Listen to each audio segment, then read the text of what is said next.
주시는 말씀은 히브리서 3장 1절에서부터 6절까지 말씀입니다. 히브리서 3장 1절에서부터 6절까지 말씀. 하나님의 말씀을 받들어 봉독할 때에 살아계신 하나님의 음성을 들으시기 바랍니다.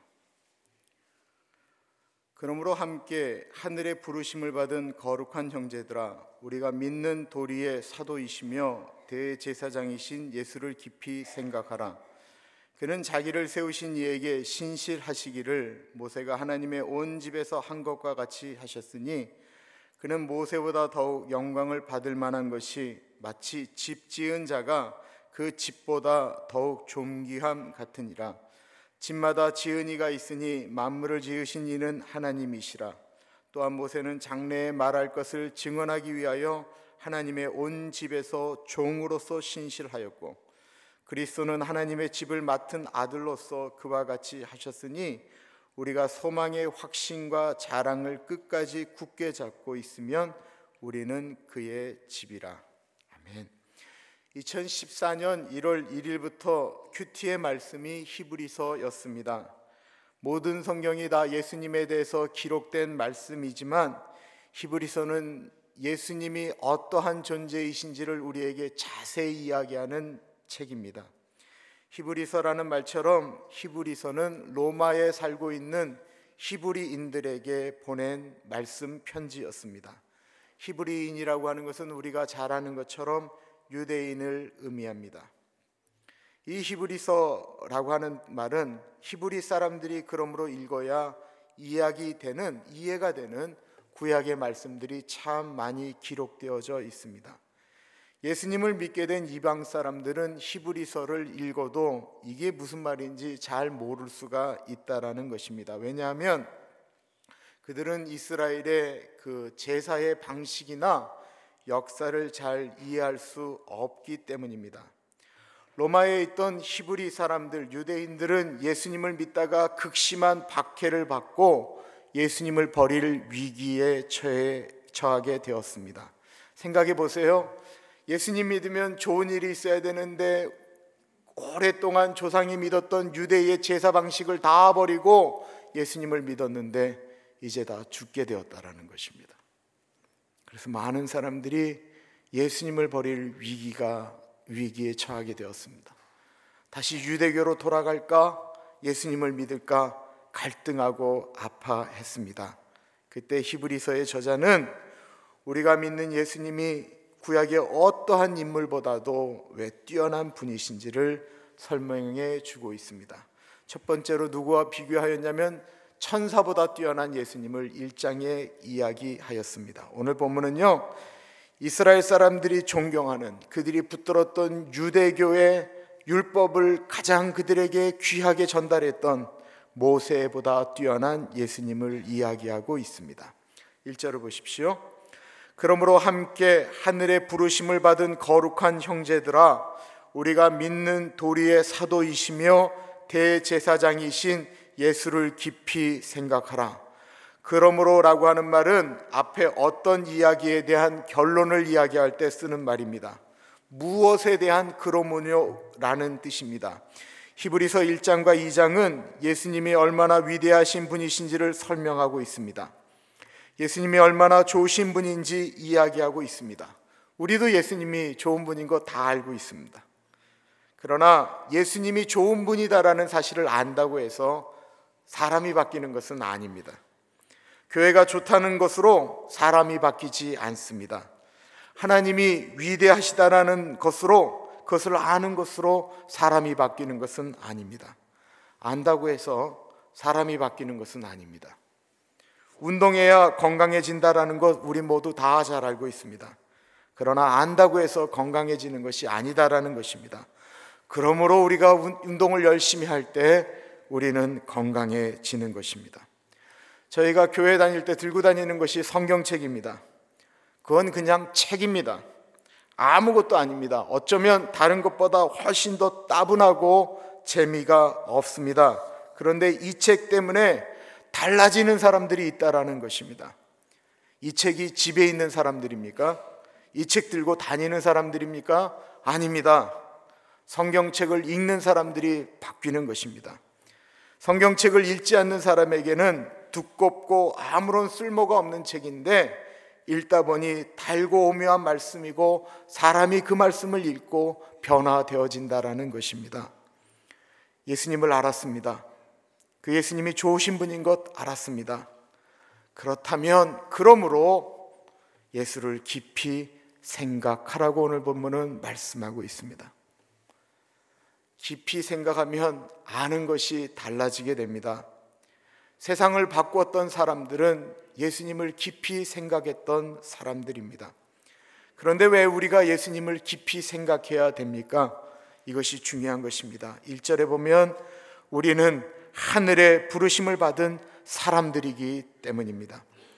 놀랍게도 우리는 하늘의 부르심을 받은 사람들입니다. 이 하늘의 부르심은 보통이 아닙니다. 이 세상 살다가 하나님 나라로 직행하는 비행기표를 받은 사람이다라고 하는 것입니다. 저는 초등학교 다닐 때 말을 좀 더듬었습니다. 지금도 어쩔 때 이렇게 되면 이렇게 말이 이렇게 잘못 나가는 것을 제가 느낄 때가 있습니다. 말을 더듬었다기보다는 어떤 일에든지 제가 좀 자신이 없었습니다. 그런데 초등학교 3학년 때 마영희 선생님이라는 분이 저를 불러서 연극을 시키셨습니다. 그 화장실도 안 가실 것 같은 이쁜 선생님이 저를 부르신 것입니다. 저는 선생님이 제 이름을 알 것이다 라고는 전혀 생각하지 않았는데 그 선생님이 제 이름을 불러주셨습니다. 선생님이 인철아 네가 이 역을 맡아라 하실 때 어린 마음에 심장이 멎는 줄 알았습니다. 얼마나 가슴이 떨렸는지 모릅니다. 그때 저는 선생님에게 실망시켜드리지 않으려고 정말로 열심히 했습니다. 선생님이 내 이름을 기억하는데 내가 잘해야 되겠다라는 생각을 가졌던 것입니다. 선생님이 저를 부르셔도 그렇게 사람이 변하는데 예수님이 우리를 부르셨다라는 것입니다. 예수님이 우리를 부르실 때 우리가 뭐 좋을 때 우리를 부르셨나요? 우리가 괜찮은 사람이었을 때 예수님이 부르셨나요?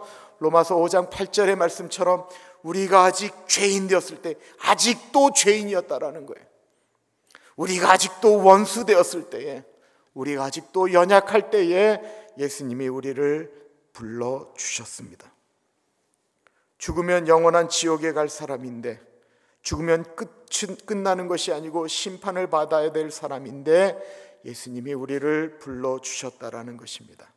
그런데 그렇게 불러주셔도 철이 안 들고 하나님은 사랑이라고 하시니까 그렇게 생각한다면 그 사람은 예수님을 위하여 아무것도 할 것이 없습니다.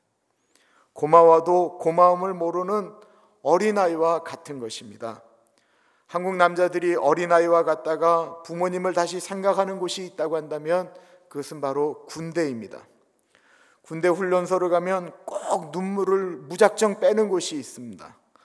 그곳을 가리켜 보통 눈물고개라고 말을 합니다. 그 고개를 넘어갈 때 조교들이 얼마나 힘들게 하는지 막 오리걸음으로 걷게 하고 이리 구르고 저리 구르고 보통 얼마나 힘들게 만드는지 온몸이 아프고 고통스럽습니다. 그러면 사람의 진을 다 빼놓고 오리걸음으로 걷게 하면서 부르게 하는 노래가 있습니다. 나실 때 괴로움 다 해주시고 기르실 때 밤낮으로 애쓰는 마음. 그러면 그 노래 부르면서 안 우는 훈련병이 어디 있습니까? 어머니 떠나서 처음으로 고생을 하는데 엄마가 얼마나 고생하셨는지 그냥 뭐 그 오리걸음으로 걸어가는데 거기는 힘들어서 올라가는 게 아니고 눈물로 올라가는 것입니다. 그리고 그날 밤 시간을 줍니다. 부모님께 편지를 쓰는 시간을 주는 것입니다. 그때 뭐 감정적으로도 쓰지만 그때 그 엄마 아빠가 그냥 본인을 키워서 군대로 보낼 때까지의 그것들을 생각하면서 깊이 생각하면서 처음으로 편지를 써나가는 거예요. 그때 어른이 돼가기 시작합니다. 그러나 그런 감정적인 생각이 꼭 오래가는 것은 아닌 것 같습니다. 제대하고 나면 언제 그랬냐는 듯이 다시 옛날로 돌아가기도 하지만 그래도 그런 일을 겪으면서 남자는 성숙해져 갑니다. 그러다가 나이가 들면 들수록 부모님을 생각하는 것이 달라지게 되죠. 부모님께 하는 것이 달라지게 됩니다. 부모님 고생하는 것이 마음이 아프지요. 깊이 생각하면 부모님께 미안한 생각이 들고, 아까 어떤 형제한테 얘기를 물어봤는데 부모님께 돈 보내달라고 얘기하는 게 그렇게 어렵다라는 거예요. 왜 그래요? 깊이 생각하니까 그래요.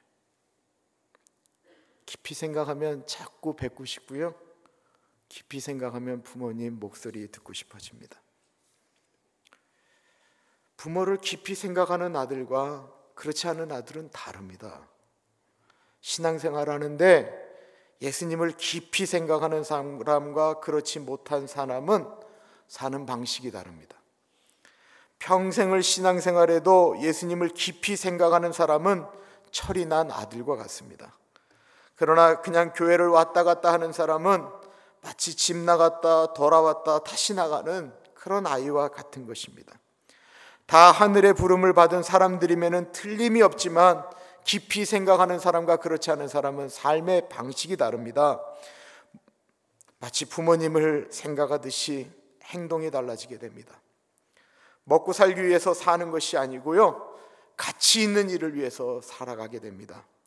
예수님을 깊이 생각하면 돈을 쓰는 기준이 달라지게 됩니다. 예수님을 깊이 생각하게 되면요, 말하는 것도 달라지게 됩니다. 가치관이 달라지기 때문에 그렇습니다. 제가 중학교 다닐 때 학교에서 누가 시비 걸면 그냥 꾹 참았습니다. 욕을 해도 애지간하면 그냥 견디었습니다. 그 일을 언제까지 했냐면 저희 아버지가 목사인 것을 모르는 고등학교 올라갈 때까지 제가 그렇게 그랬습니다. 예수님 제대로 안 믿었지만 우리 아버지, 목사인 우리 아버지 욕되게 하는 일만큼은 안 해야 되겠다라는 생각을 했습니다. 우리 아버지가 목사가 아니었으면 참지 않았을 것입니다. 그러나 아버지가 목사인 거로 참았습니다. 제가 착해서 그런 것이 아니었습니다. 마찬가지입니다. 우리의 신분은 어쨌든 간에 그렇게 생각하든 안 하든 간에 우리는 하나님의 아들과 딸입니다. 그것을 잊고 사느냐 인식하고 사느냐에 따라서 그 사람의 행동이 달라지는 것입니다. 저는 우리 예수 믿는 사람들이 예수님을 깊이 생각하면 이 세상 바뀐다라고 생각합니다. 예수 믿는 사람들이 다 깊이 생각하면 좋은데 그러지 못한다고 한다면 우리 오렌지 가나안 장로교회 식구들이라도 깊이 생각하자라는 것입니다. 언제 깊이 생각해야 됩니까? 예배 드릴 때입니까? 기도할 때입니까? 아니면 성경 읽을 때입니까? 정말 세상을 바꾸려면 그때 아닙니다. 사람들과 있으면서 정말 화가 치미는 억울한 일을 당할 때 그때 예수님 깊이 생각하자라는 것입니다. 세금을 내는데 떼먹느냐 마느냐 그 고민할 때 그때 예수님 깊이 생각하자라는 것입니다. 그때 예수님 진짜로 깊이 생각하는 것이 그게 진짜입니다. 정말 나 정말 참을 수 없는데 라고 할 때 예수님 깊이 생각하면 참을 수 있는 것입니다. 그거 다 내면 망한다라고 사람들이 얘기해도 그때 그 길로 나가는 것이 진짜 예수님 깊이 생각하는 것입니다. 세금 내는 철이 다가왔습니다. 이것 내면 우리는 뭐 먹고 살까? 그러지 마세요. 우리가 믿는 하나님이 그런 하나님이 아니신데, 근데 이것 내면 하나님이 우리 책임지신다, 그 배짱으로 내라고 하는 것도 아닙니다. 그 하나님 시험하는 것밖에 더 되겠습니까? 그거 아니고요, 내가 하나님의 아들이다라는 거예요. 내가 하나님의 딸이다라는 거예요. 내 신분이 그저 돈 때문에 이랬다 저랬다 하는 신분이 아닌 하나님의 아들과 딸이다라는 것입니다. 하나님의 아들인 우리가 이 세상 바르게 살지 않으면 누가 이 세상 바르게 살겠느냐라고 하는 자존심을 갖자라는 것입니다. 아이 6 낳은 사모님이 계십니다. 한국일보에 글을 기재하는 정하나 사모님이시라는 분이세요. 아마 많은 분들이 읽으실 거예요. 딸아이가 공부를 너무 잘해서 콜롬비아 대학을 나왔습니다. 그리고 유엔에서 인턴을 하는데 어디서 일했냐면 인도에서 일하다가 병에 걸려서 죽게 되었어요. 그래서 그 아이 살려달라고 정말로 중보 기도자들이 굉장히 많이 기도를 많이 했어요. 언제 일이냐면 작년의 일이었습니다. 그 아이가 이제 대학원을 졸업하게 되는데 자신을 선교사로 드리겠다라고 이야기하였습니다. 그 아이 고작 25입니다. 아이가 선교사로 나간다라고 이야기하는 순간부터 목사인 부모님이 말리기 시작했습니다. 아직 네 몸 정상 아니다. 더 건강해진 다음에 나가야 된다. 아니, 좀 더 생각한 다음에 네가 꼭 아프리카로 나가야 되니?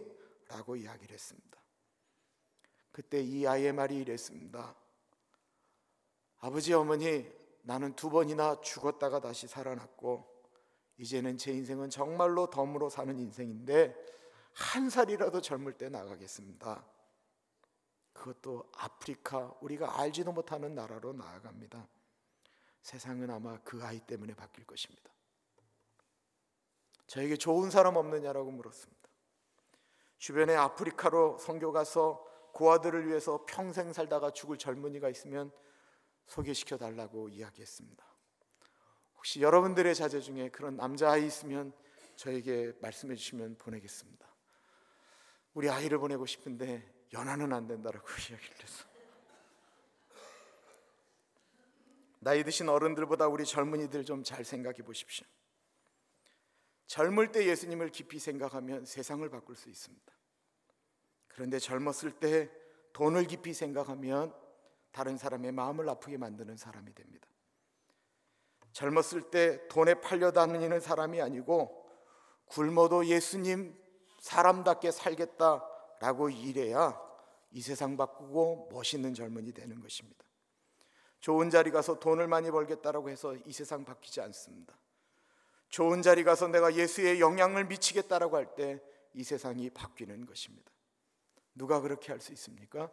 젊었을 때부터 예수님을 깊이 생각하는 사람이 그럴 수 있습니다. 2절을 보십시오. 그는 자기를 세우신 이에게 신실하시기를 모세가 하나님의 온 집에서 한 것과 같이 하셨으니, 예수님은 자신을 이 세상에 보내신 하나님 아버지께 신실하셨다라고 말씀하고 있습니다. 그런데 구약에도 예수님처럼 보내신 명령에 충성되었던 사람이 있었습니다. 그 사람의 이름은 모세입니다.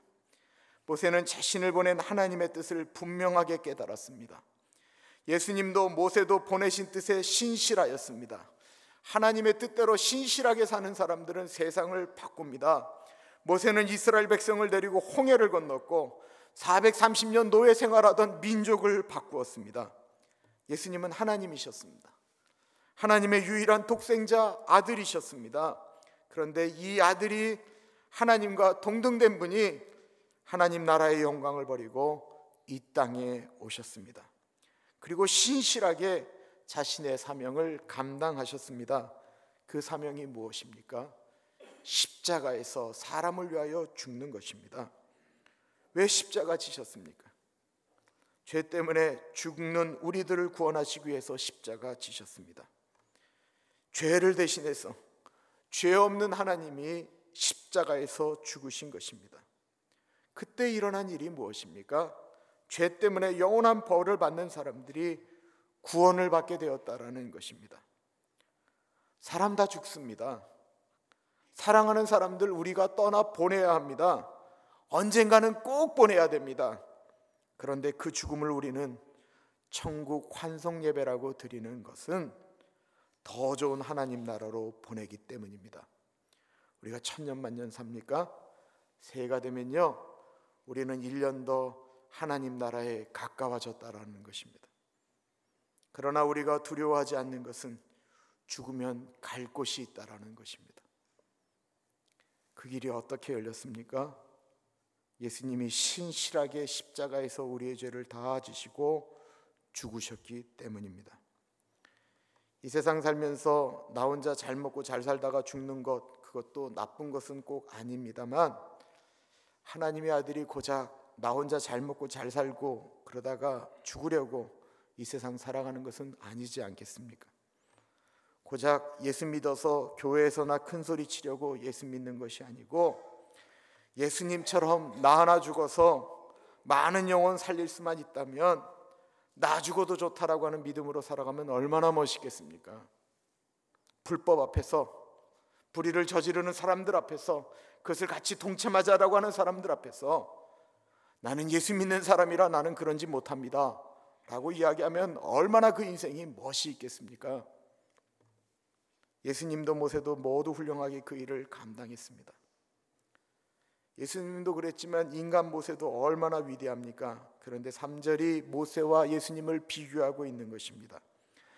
그는 모세보다 더욱 영광을 받을 만한 것이 마치 집 지은 자가 그 집보다 더욱 존귀함 같으니라. 집마다 지은 이가 있으니 만물을 지으신 이는 하나님이시라. 모세는 아주 훌륭하게 일을 했습니다. 그의 지도력에 반기를 드는 사람들, 아무리 잘해주어도 감사하지 않는 사람들을 데리고 40년 광야의 생활을 너무나도 훌륭하게 이끌어 갔습니다. 어쩔 때는 모세도 절망했었습니다. 하나님이 이스라엘 백성들이 하도 말을 안 들어보니까 저것들 다 없애버리겠다라고 말씀까지 했었습니다. 그때 모세가 이렇게 얘기합니다. 하나님, 저 한 사람들도, 저 많은 사람들 중에 한 사람도 하나님 건드리지 못합니다. 그런데 그 이야기, 모세를 그렇게 괴롭히고 모세에게 그렇게 반기를 들고 모세를 어떻게 하면 괴롭힐까 작정했던 그 사람들을 하나님이 쓸어버리겠다라고 할 때 모세가 했던 그 이야기는 하나님이 제일 듣고 싶었던 이야기였다라는 것입니다. 세상을 바꾸는 사람의 이야기이기 때문에 그렇습니다. 자신의 목숨을 버려서라도 민족을 구원하겠다라는 하나님의 사람을 하나님이 어떻게 사랑하지 않을 수 있습니까? 세상의 출애굽기 읽다 보면 화가 치밉니다. 노예로 살던 이스라엘 사람들이 본 가장 큰 장관이 있다면 뭐 메뚜기 떼겠습니까? 개구리 떼이겠습니까? 아니요. 그냥 홍해 앞에 서 있는데 바람이 불면서 그냥 홍해가 쫙 갈라지는 것입니다. 그리고는 그들이 거기를 지나갑니다. 세상에 그런 장관이 어디 있습니까? 그런 놀라운 일이 어디 있습니까? 그리고 그 뒤를 쫓아오던 이집트 군대가 그들이 건너온 홍해를 건너려다가 바다가 다시 합쳐지면서 다 죽게 되었습니다. 그들은 하나님의 놀라운 영광을 보았습니다. 그런데 홍해를 건넌 지 며칠 못 돼서 마라라고 하는 곳에 도착했는데 본인들이 가졌던 물은 다 떨어지고 마라에서 나오는 물은 먹을 수 없는 쓴물이었습니다. 그래도 하나님 믿어야 되지 않아요? 그렇지 않아요? 그런데 금방 원망하고 우리 다 죽게 되었다라고 이야기합니다. 아니, 홍해를 가르신 그 하나님이 그 쓴물을 단물로 못 만들겠어요? 믿어야지요. 뭐 1, 2년이나 지났어요? 며칠밖에 되지 않았어요. 그런데 이스라엘 사람들이 수준이 그거밖에 안 되었다라는 것입니다. 아무리 주어도 바뀌지 않는 사람들이 있다라는 것입니다. 우리도 마찬가지입니다. 우리 교인들은 홍해를 건너서 구원을 받은 이스라엘 사람들처럼 우리도 예수님의 십자가 보혈로 구원받은 사람들입니다. 홍해를 다 같이 건넜지만 어떤 사람은 모세와 같은 사람이 되기도 하고 어떤 사람은 쓴물만 만나면 불평불만하는 사람이 있습니다. 어떤 사람이 되고 싶으십니까? 모세는 그런 사람들을 무려 40년 동안이나 이끌었습니다. 너무 훌륭하지요. 얼마나 속이 터졌겠습니까? 얼마나 포기하고 싶었겠습니까? 그런데 죽을 때까지 충성했다라는 것입니다. 너무 훌륭한 모세이지요. 그런데 모세와 예수님은 아예 비교가 안 된다라는 것입니다. 왜냐하면 모세는 하나님이 지으신 집과 같은 존재라면 예수님은 그 집을 지으신 하나님이시기 때문에 그렇습니다. 이게 비교가 될 수 없는 것입니다. 우리는 따르고 존경하는 분들이 있습니다. 존경할 만한 사람이 있다라고 하는 것은 너무나도 행복하고 좋은 일입니다. 저는 이용희 교수님이라는 분을 정말로 따라가고 좋아하고 그분처럼 되었으면 좋겠습니다. 그분의 재정원착이나 그분의 삶의 모습이나 그분의 기도 생활을 따라가고 싶습니다. 그런데 아무리 따라가고 싶어도 잘 되지를 않습니다. 그런데 그분을 또 이끌었던 분이 계십니다. 한동대 부총장이셨던 박을용 장로님이셨습니다. 그런데 부족하지만 자꾸 따라가려고 하다 보니까요, 똑같이는 안 돼도 비슷하게까지는 따라갈 수가 있게 됩니다. 사람들마다 존경하는 분이 있습니다. 교회에도 있습니다. 따라갈 만한 모델이 있다라고 하는 것은 참 좋은 것입니다. 문제는 사람은 따라가고 존경하는데 믿음의 주여 또 온전케 하시는 이 우리를 위하여 십자가를 지시고 우리를 위하여 하늘의 영광을 버리신 그 예수님을 따르고 그분 따라가는 삶 살겠다라고 하는 것은 우리가 너무나도 등한히 한다라는 것입니다. 텔레비전에 나오는 이야기에는 감동을 하면서, 사람들이 사는 모습에는 감동을 하면서 하나님을 따르는 일에는 우리가 너무나도 등한히 한다라는 것입니다. 그러나 하나님의 사람은 생각이 달라야 합니다. 하나님은 우리가 교회 안 나온다고 벌하시는 분은 아니십니다. 하나님은 그런 분 아니십니다. 그러나 그 말씀은 하나님이 우리에게 나는 그런 하나님이 아니다 라고 말씀하셔야지, 교회를 밥 먹듯이 빠지는 분이 그런 말 하면 되겠습니까? 하나님을 사랑하는 사람이면 기준이 달라야 되지 않겠습니까? 깊이 생각하면 달라야 된다라고 생각합니다. 저는 성가대에 꼭 하고 싶은 말이 있습니다.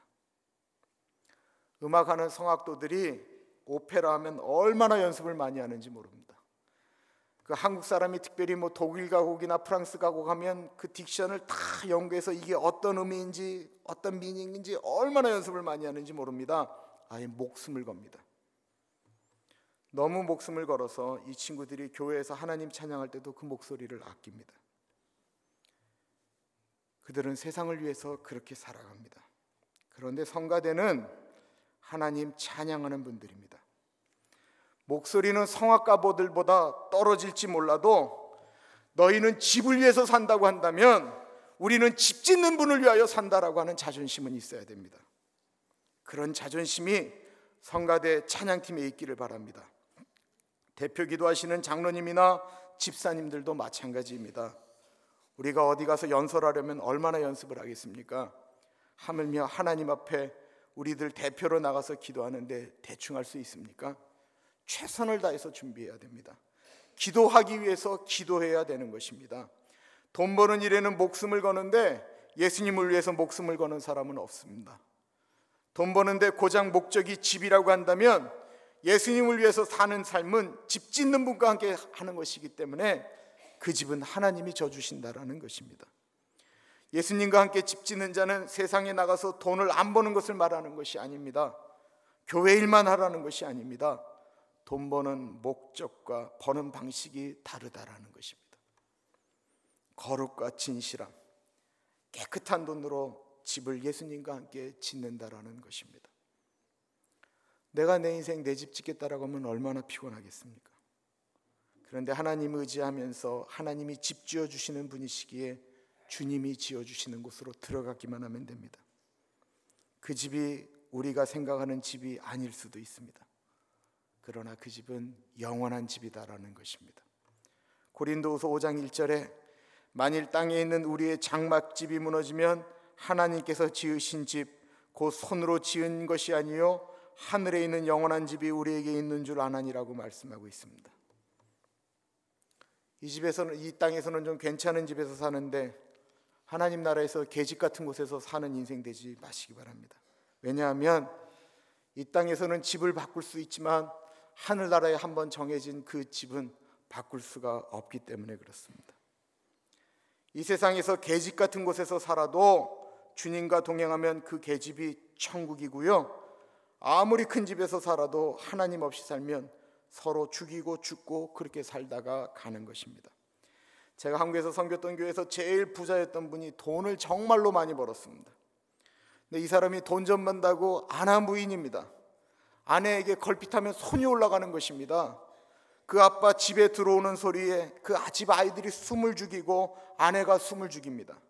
집이 아무리 크면 무슨 소용이 있습니까? 지옥이 따로 없는 것입니다. 아이의 소원이 무엇인 줄 아십니까? 우리 아버지 출장 안 가느냐는 거예요. 자기 작은 집에서 산다고 남편들 뭐라고 하지 마세요. 착한 남편, 자기밖에 모르는 남편이면 하늘처럼 여기고 살아야지, 그런 거 비교하고 그러면 그거 안 되는 거예요. 그 남편이 돈 좀 번다고 폼이나 잡아보세요. 그거 어떡하겠어요? 그거 좋아요? 하나님의 사람답게 살아가는 것, 그렇게 살아가는 모습의 핵심이 무엇입니까? 신실함이라고 오늘 말씀은 이야기하고 있습니다. 그런데 이 신실하다는 말 얼마나 어려운 말인지 모릅니다. 신실하다라는 것입니다. 신실하다는 것은 국어사전에 보니까 믿음직하고 거짓이 없다라는 뜻입니다. 5절에 보면 또한 모세는 장래에 말할 것을 증언하기 위하여 하나님의 온 집에서 종으로서 신실하였고, 모세는 장래에 말할 것을 증언하기 위하여, 장래에 말할 것이라고 하는 것은 바로 예수 그리스도를 예표하는 것입니다. 모세가 이스라엘을 구원하기 위하여 살던 집 문설주 문설방에 문인방에다가 어린 양을 잡아서 피를 발랐더니만 죽음의 천사가 넘어가면서 장자가 죽지 않았던 것처럼, 예수님께서 우리를 위하여 십자가에서 물과 피를 다 쏟으시며 죽으셨기 때문에 우리에게 영원한 생명을 허락하셨다라는 것입니다. 중요한 것은 모세가 그 일을 신실하게 했다라고 이야기합니다. 모세가 실수하지 않았습니까? 실수했습니다. 심지어는 사람을 죽이기까지 했습니다. 화도 냈습니다. 백성들의 신임을 잃기도 했습니다. 그러나 그럼에도 불구하고 모세는 그 어려운 일에도 마지막 죽는 순간까지 신실한 하나님의 종으로서의 역할을 감당했다라는 것입니다. 세상은 자신에게 맡겨진 일을 열심히 하는 사람들을 통해서 바뀌어집니다. 열심히 하는데도 안 되는 것은 할 수 없습니다.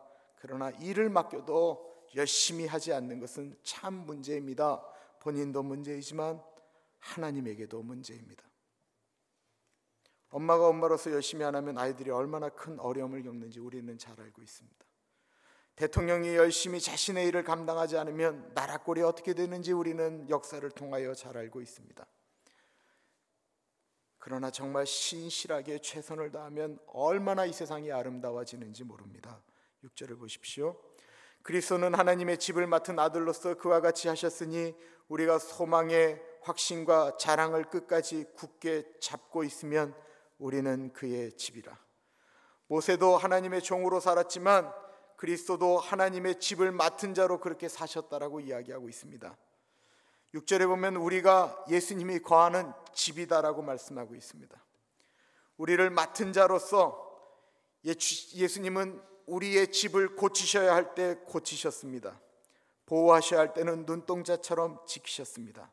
그리고 우리의 집을 살리기 위하여 십자가에서 죽으셨습니다.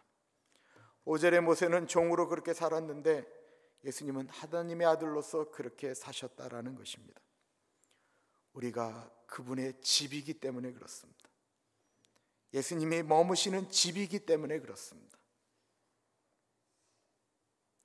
우리가 예수님에 대한 소망의 확신을 붙들면, 그래, 내 안에 예수님이 계시지, 예수님이 나와 함께 하시지, 그 얼마나 큰 힘이 되고 얼마나 큰 위로가 되겠습니까? 앞에 언급한 바와 같이 히브리서는 흔들리고 있던 이스라엘 사람들에게 준 메시지입니다. 또한 우리들에게 주는 메시지입니다. 우리는 예수님이 거하는 집입니다. 내 모습이 별로이고 내 가진 것 별로이고 그거 그렇지 않습니다. 혹은 내가 많이 가지고 내가 그래도 생긴 것이 괜찮고 그거 아무것도 상관없이 우리는 모두 다 예수님의 집이다라는 것입니다. 우리 집에 누가 삽니까? 예수님이 산다라는 것입니다. 우리를 위해서 죽는 것을 마다하신 그 예수님이 우리 몸에서 사신다라는 것입니다. 뭐가 두렵습니까? 뭐가 무섭겠습니까? 죽으면 천국 가면 되는 것이고 이 세상 살 때는 예수님이 같이 하시는데 뭐가 두렵습니까? 그래서 히브리서 뒤쪽에 가면 이런 사람은 세상이 감당치 못하는 사람이라고 말씀하고 있습니다. 예수님 안에 모시고 사는 우리는 세상이 감당치 못하는 사람들입니다. 가슴 펴고 당당하게 2014년도 하나님께로 더 가까이, 이웃에게로 더 가까이 나아가는 우리 모두가 되기를 축원합니다.